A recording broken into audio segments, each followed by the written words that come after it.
அது ப்ராடக்ட்டை டிஸ்ப்ளே பண்ணுறதுக்கு அமேசான், ஃப்ளிப்கார்ட் சொல்கிற மாதிரி ஃப்ரீ டூல்ஸு அது நிறைய இருக்குது. 90ஸில் பிஸ்னஸ் பண்ணவங்களுக்கு கண்டிப்பாக ஒரு வெப்சைட் சொல்கிறது ஒரு கனவாக இருந்துச்சு. லாங் டேர்ம் பண்ண முடியும் சொல்கிற நம்பிக்கை வந்த பிறகு தான் வெப்சைட்டை டெவலப் பண்ணவே ஆரம்பிக்கணும். வெப்சைட் இருந்தால் நல்லதா, இல்லை இல்லாமல் நம்ம பிஸ்னஸ் ரன் பண்ண முடியுமா? நம்மளுக்கு ஒரு வெப்சைட் வேணும். நம்மளுக்கு வெப்சைட் இருந்தால் வெப்சைட் மூலமாக ஆர்டர் வரும். ஒரு இன்ஸ்டாகிராமில் அவங்களோட டேலண்ட்டை காமிச்சு நல்ல நல்ல ஃபோட்டோஸ் அப்லோட் பண்ணலாம். அவங்களுக்கு ஒரு ஐடென்டி க்ரியேட் பண்ணி வச்சுக்கலாம். 5000லேருந்து 5 லட்சம் வரைக்கும் பிஸ்னஸ் வெப்சைட் பண்ணி கொடுக்க ஆட்கள் இருக்காங்க. அப்போ பிஸ்னஸில் கொடுக்குற கவனத்தை நேர்த்தியாக கொடுத்தோம்னா அடுத்த லெவல் முன்னேறும். இப்போ உள்ள சோஷியல் மீடியாவோட வளர்ச்சி பார்க்குறப்ப வெப்சைட்டே தேவையே இருக்காது.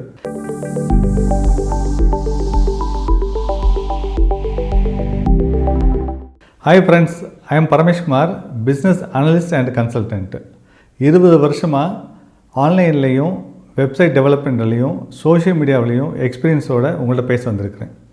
இன்றைக்கி டாபிக் எப்படின்னா, பிஸ்னஸ் பண்ணுறவங்களுக்கு வெப்சைட் வேணுமா வேணாமா, வெப்சைட் இருந்தால் நல்லதா, இல்லை இல்லாமல் நம்ம பிஸ்னஸ் ரன் பண்ண முடியுமா, அதுதான் இன்றைக்கி பார்க்க போகிறோம்.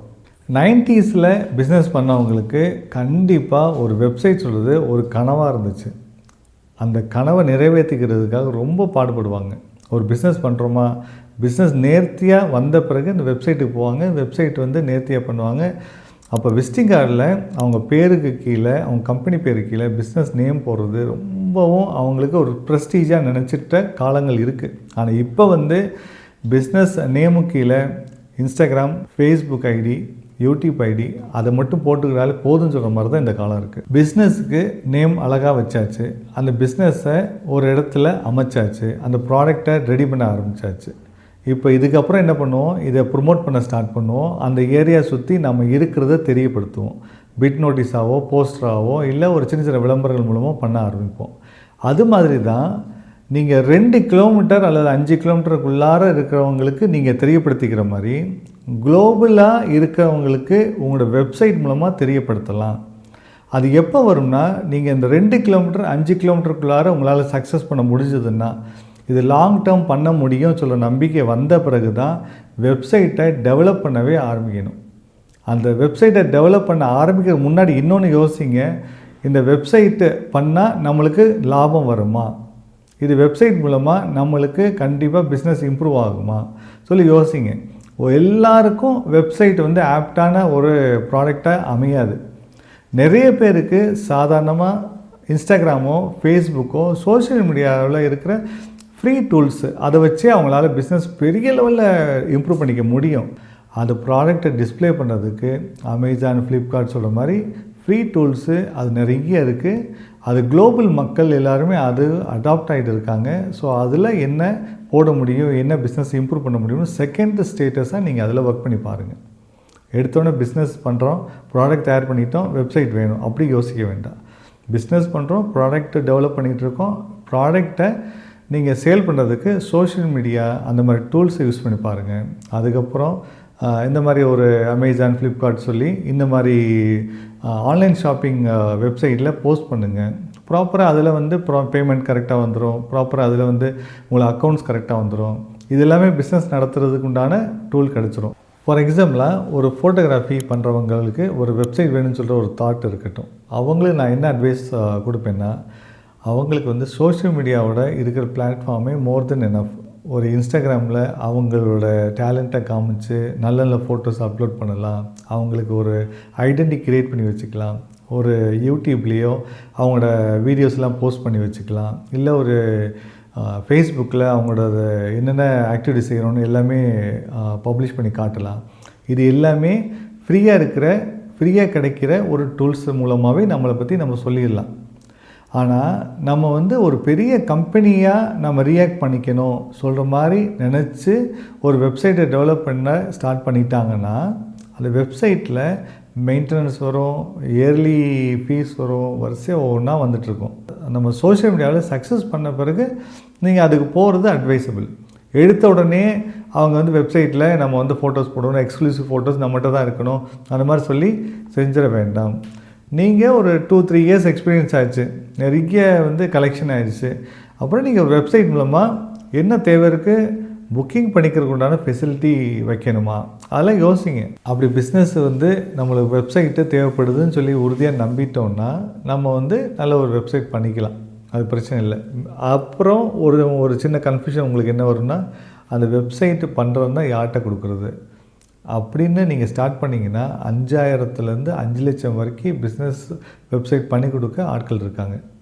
ஸோ நம்மளோட தேவை என்ன, கொடுக்குறவங்க அவங்களோட போர்ட்ஃபோலியோ என்ன பார்த்து கரெக்டாக அவங்களுக்கு கூப்பிட்டு கொடுத்தா, பெரிய பெரிய கம்பெனி இருக்காங்க, மேபி அவங்க போர்ட்ஃபோலியோ வச்சுருக்க மாட்டாங்க, ஆனால் வந்து பிஸ்னஸோட வெப்சைட் சூப்பராக பண்ணி கொடுப்பாங்க. ஆனால் அவங்கள எப்படி நம்புறது, எப்படி ஐடென்டிஃபை பண்ணுறது, என்ன மாதிரி யார்கிட்ட என்ன காஸ்டிங்கு வெப்சைட் பண்ணலாம் சொல்கிற மாதிரி அடுத்த வீடியோவில் நம்ம பார்ப்போம். ஆனால் நிறைய பேர் பண்ணுற மிஸ்டேக் என்னென்னா, பிஸ்னஸ் ஆரம்பிக்கிறப்பவே அவங்க வெப்சைட்டும் செய்யணும்னு சொல்லி விரும்பப்படுறது தான். பிஸ்னஸை பற்றி கவனம் செலுத்தாமல் வெப்சைட்டில் அது இது நிறைய செஞ்சுட்டு பிஸ்னஸில் உள்ள இன்வெஸ்ட்மெண்ட்டில் ஒரு 10-15% வந்து வெப்சைட்டை செலவு பண்ணிடுவாங்க, இன்வெஸ்ட்மெண்ட்டாக போயிடும். அப்போ வந்து பிஸ்னஸில் கொடுக்குற கவனத்தை நேர்த்தியாக கொடுத்தோம்னா அடுத்த லெவல் முன்னேறும். வெப்சைட்டை நம்ம கவனம் செலுத்தி செஞ்சு முடிச்சிட்ட பிறகு பிஸ்னஸில் நம்ம வந்து கோட்டை விட்டுட்டோம்னா கண்டிப்பாக அந்த வெப்சைட் நம்மகிட்ட இருக்காது, பிஸ்னஸ் நம்மகிட்ட இருக்காது. அதனால் பிஸ்னஸ் பண்ணுறவங்க அந்த பிஸ்னஸ் மேலே கவனம் செலுத்தி ஒரு 1 year 2 years ஆகுது டார்கெட் அச்சீவ் பண்ண முடியுதா பாருங்கள்.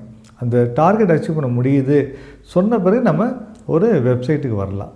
வெப்சைட் எப்படின்னா, நீங்கள் வந்து குளோபலைஸ்டு பார்க்க போகிறது நம்ம இங்கே பண்ணுற மதுரையிலேயோ இல்லை சிவகாசிலேயோ இல்லை வந்து ராம்நாட்டிலே உட்காந்து சின்ன பண்ணுற பிஸ்னஸ் வந்து அந்த ஏரியாவுக்குள்ள மக்களுக்கே நம்ம வந்து கொடுக்க முடியாமல் இருக்கும். அப்போ எதுக்கு நம்மளுக்கு பிஸ்னஸ்ஸு வெப்சைட்டு அது மேலே பண்ணணும்னு சொல்கிற தேவை வரும். ஸோ நீங்கள் ஆழமாக யோசிங்க, இந்த பிஸ்னஸுக்கு இந்த வெப்சைட்டு நம்ம செய்கிறது சரியா, யோசிக்காமல் செய்யாதீங்க. காசு வீணாக போயிடும், அந்த வருஷமும் உங்களுக்கு வீணாக போயிடும். தயவுசெய்து பிஸ்னஸ் பண்ணுறவங்க எடுக்கணும், பிஸ்னஸ் ஒழுங்காக நடத்தணும்னு சொல்கிற முடிவு மட்டும் எடுக்கணும். அது சார்ந்து டெவலப்மெண்ட்டு 2nd இயரோ 3rd இயரோ தேவைப்பட்டால் செஞ்சுக்கலாம். இப்போ உள்ள சோஷியல் மீடியாவோட வளர்ச்சி பார்க்குறப்ப வெப்சைட்டே தேவையே இருக்காது, அவ்வளவு சோஷியல் மீடியா கொட்டி கிடக்கு. இப்போ ஏஐ வந்துருச்சு, சோஷியல் மீடியாவில் ஏகப்பட்ட டூல் வந்துருச்சு, அதை வச்சே நம்மளை பிராண்ட் பண்ணிக்கலாம், நம்மளை வந்து பெரிய லெவலில் கொண்டு போய்க்கலாம். அதனால் என்னோட பொறுத்தளவுக்கு பிஸ்னஸ் பண்ணுறவங்க இனிஷியலாக வெப்சைட் பண்ண வேண்டிய அவசியம் தேவையே படாது. தயவுசெய்து என்கிட்ட யாராவது பிஸ்னஸ் ஸ்டார்ட் பண்ணிவிட்டு ஒரு வெப்சைட் பண்ண சொல்லி என்கிட்ட வந்தாலும் நான் கண்டிப்பாக அட்வைஸ் பண்ண மாட்டேன். நீங்கள் தயவுசெய்து 1 year ஒர்க் பண்ணுங்கள், அந்த பிஸ்னஸ் மேலே உங்களுக்கு ஒரு கான்ஃபிடென்ட் வரட்டும், அதுக்கப்புறம் பிஸ்னஸுக்கு உண்டான வெப்சைட் பண்ணுங்கள். பண்ணி கொடுக்கலன்னு சொல்லலை. இப்போ நாங்கள் வந்து ஒரு 25,000 rupees பிஸ்னஸ் நம்ம வந்து வெப்சைட் பண்ணுறதுக்கு வாங்குகிறோன்னா அது நெக்ஸ்ட் இயர் அதே 25,000 rupees கொடுத்து செஞ்சுக்குங்க. இன்றைக்கி நீங்கள் அந்த 25,000 கொடுத்து செஞ்சுட்டு அந்த வருஷம் முழுக்க பிஸ்னஸில் கவனம் செலுத்துவீங்க, வெப்சைட் சும்மாவே கிடக்கும்.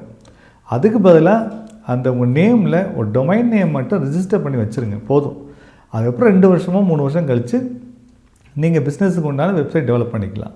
அதனால் நீங்கள் பிஸ்னஸ் புதுசாக ஆரம்பிக்கிறவங்க எல்லாரும் நீங்கள் சோஷியல் மீடியாவில் ஸ்ட்ராங்காக இருங்க. பிஸ்னஸ் வெப்சைட்டுக்காக செலவு பண்ணுறது தயவுசெய்து வேண்டான்னு தான் சொல்லுவேன். மீண்டும் நல்ல ஒரு வீடியோவில் நான் உங்களை சந்திக்கிறேன். நன்றி, வணக்கம்.